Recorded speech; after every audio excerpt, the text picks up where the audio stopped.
অচেনা মানুষ, শার্ল বদলেয়ার। বলো আমাকে রহস্য মানুষ, কাকে তুমি সবচেয়ে ভালোবাসো? তোমার পিতা, মাতা, ভ্রাতা অথবা ভগ্নীকে? পিতা, মাতা, ভ্রাতা, ভগ্নী কিছুই নেই আমার। তোমার বন্ধুরা? ওই শব্দের অর্থ আমি কখনো জানিনি। তোমার দেশ?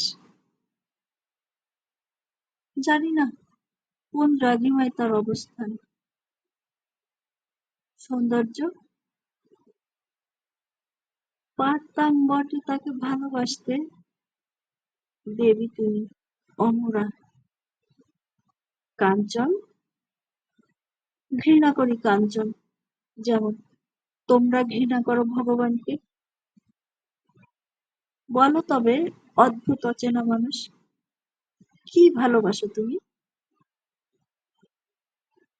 আমি ভালোবাসি মেঘ, চলিষ্ণু মেঘ উঁচুতে, ওই উঁচুতে। আমি ভালোবাসি আশ্চর্য মেঘদল।